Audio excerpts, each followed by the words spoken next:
In September of 1862, President Abraham Lincoln announced the Emancipation Proclamation, which would take effect January 1, 1863, and free slaves in those states or regions still in rebellion against the Union. If any southern state returned to the Union between September and January, whites in that state theoretically would not lose ownership of their slaves. Despite its limits, free blacks, slaves, and abolitionists across the country hailed it as one of the most important actions on behalf of freedom in the nation's history. The Emancipation Proclamation brought formal recognition that the war was being fought, at least in part, on behalf of black freedom and equality. The Emancipation Proclamation in 1863 marked the culmination of 2 years of growing support for emancipation in New York City. Initially, Republicans tried to prevent abolitionists from playing a prominent role in the city's anti-slavery movement. However, by 1862, abolitionist speakers attracted large crowds of both black and white audiences. This increasing support for abolition and emancipation caused concern among white pro-slavery supporters, especially the Irish, who were part of the Democratic Party. The Democratic Party had warned Irish and German residents since Lincoln's election in 1860 to prepare for the emancipation of slaves, which they feared would lead to competition for work. The Emancipation Proclamation confirmed their fears. In addition, the federal draft law in March 1863 intensified tensions. All eligible men were subjected to military duty, and those who could afford it could avoid enlistment by hiring substitutes or paying a certain amount. However, blacks who were not recognized as citizens were exempted from the draft. In the month preceding the July 1863 lottery, in a pattern similar to the 1834 anti-abolition riots, anti-war newspaper editors published inflammatory attacks on the draft law aimed at inciting the white working class. They criticized the federal government's intrusion into local affairs on behalf of the Negro War. Democratic Party leaders raised the specter of a New York deluged with Southern blacks in the aftermath of the Emancipation Proclamation. White workers compared their value unfavorably to that of Southern slaves, stating, "We pay $300 the price of exemption from war service, whilst they pay $1,000 for Negroes." In the midst of wartime economic distress, they believed that their political leverage and economic status was rapidly declining as blacks appeared to be gaining power. On Saturday, July 11, 1863, the first lottery of the conscription law was held. For 24 hours, the city remained quiet. On Monday, July 13, 1863, between 6 and 7 a.m., the 5 days of mayhem and bloodshed that would be known as the Civil War draft riots began. The rioters' targets initially included only military and governmental buildings, symbols of the unfairness of the draft. Mobs attacked only those individuals who interfered with their actions.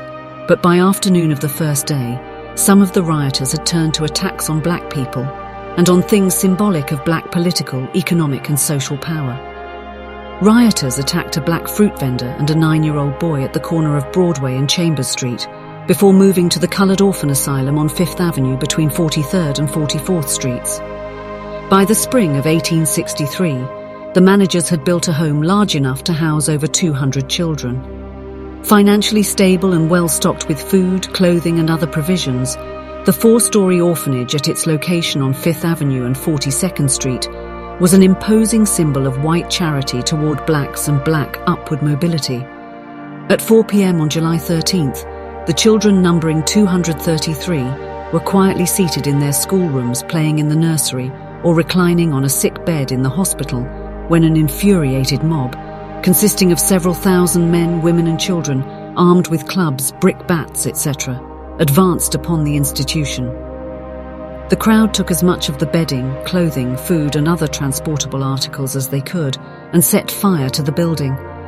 John Decker, the chief engineer of the fire department, was on hand, but firefighters were unable to save the building.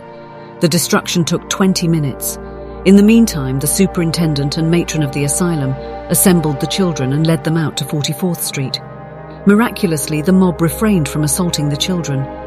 But when an Irish observer of the scene called out, "If there is a man among you with a heart within him, come and help these poor children," the mob laid hold of him and appeared ready to tear him to pieces.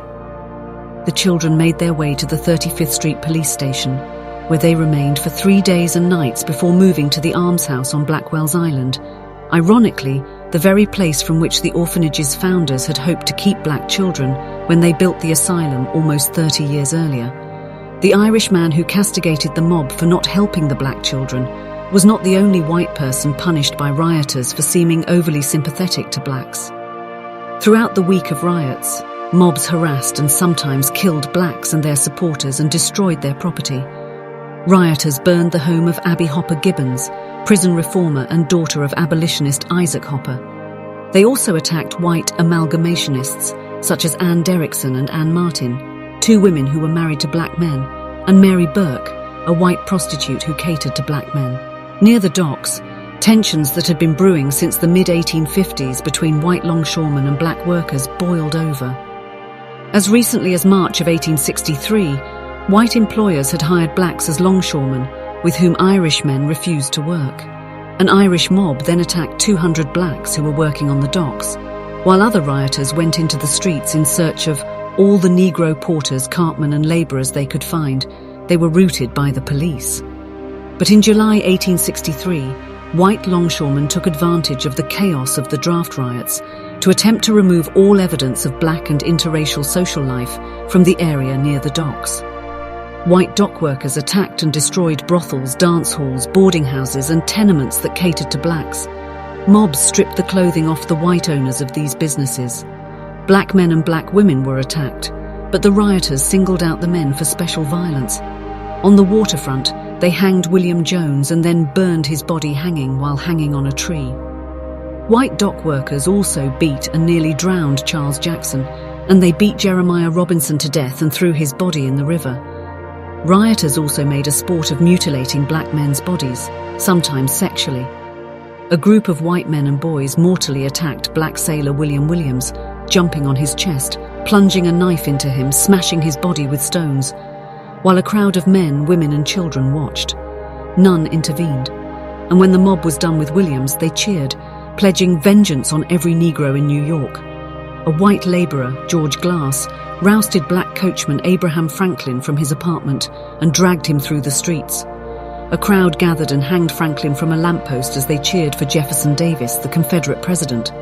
After the mob pulled Franklin's body from the lamppost, a 16-year-old Irishman, Patrick Butler, dragged the body through the streets by its genitals.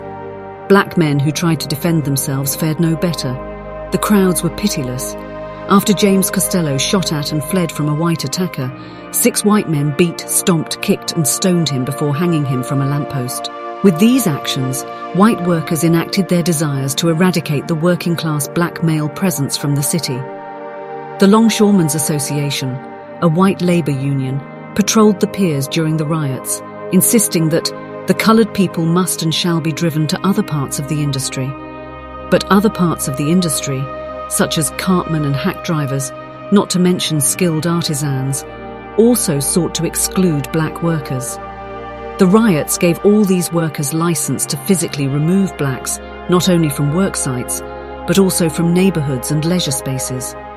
The rioters' actions also indicate the degree to which the sensational journalists and reformers of the 1840s and 1850s had achieved their goals of convincing whites, and particularly the Irish, that interracial socializing and marriage were evil and degrading practices. The riots unequivocally divided white workers from blacks. The act of rioting may itself have released guilt and shame over former interracial pleasures.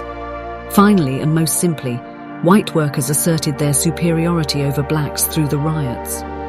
The Civil War and the rise of the Republican Party and Lincoln to power indicated to New York's largely democratic white workers a reversal of power in the nation.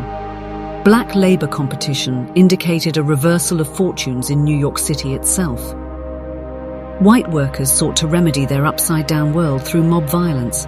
Ironically, the most well-known center of black and interracial social life, the Five Points, was relatively quiet during the riots.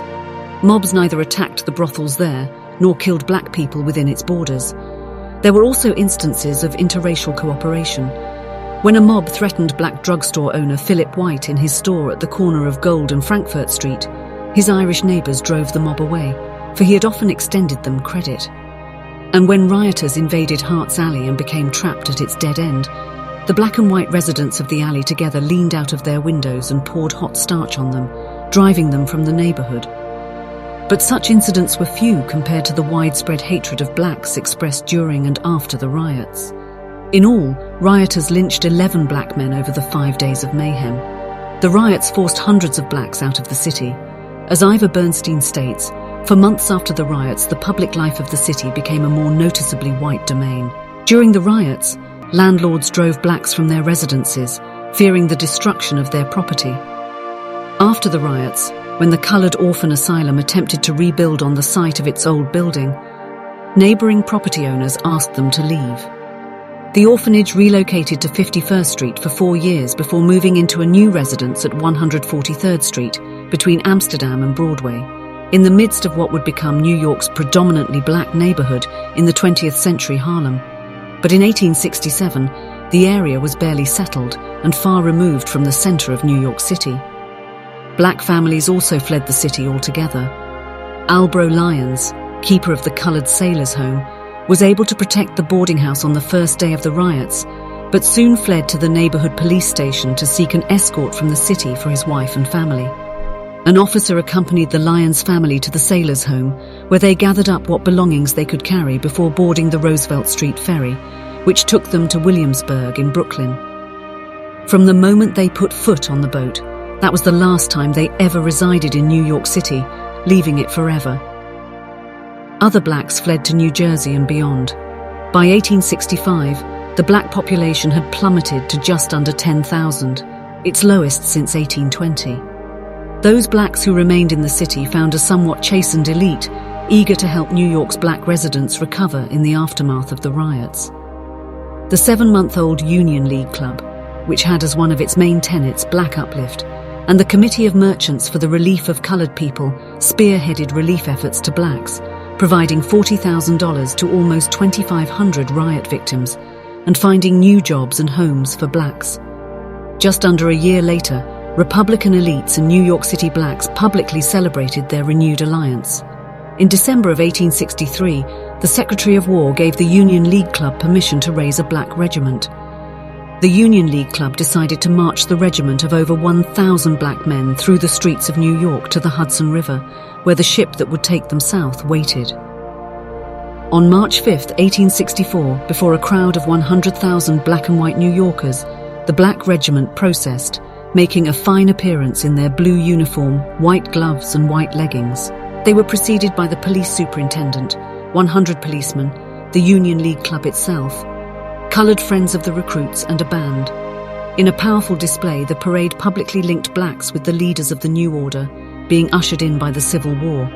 But the event could not completely erase the racial concerns that had been part of the draft riots, if indeed its organizers sought to. One account said of the soldiers, "A majority of them are black. Indeed, there are but few mulattoes among them," an attempt to downplay the obvious fears of racial mixing that white workers displayed before and during the riots, fears which many white elites may have shared. Observers also used the event to contrast the loyalty of blacks to the Union and their good behavior with the recent rioting, as well as the general culture of white workers. The 20th is emphatically an African regiment, and to its credit be it spoken, not one of its members disobeyed orders. No one broke ranks to greet enthusiastic friends. No one used intoxicating drinks to excess.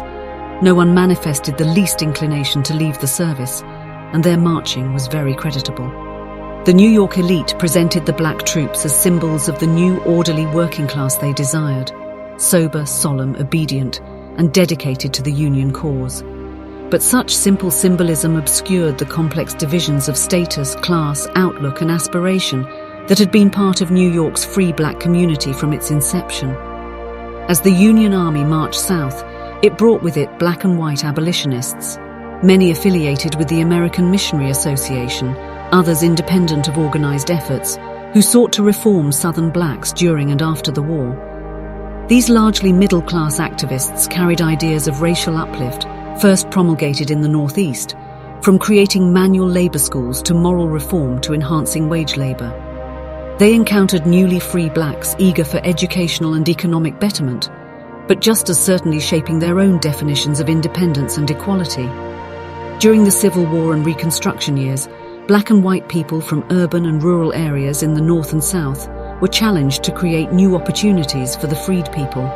But New York City had never unified to overcome the problems of racism and fully embrace Black freedom. Neither would the nation.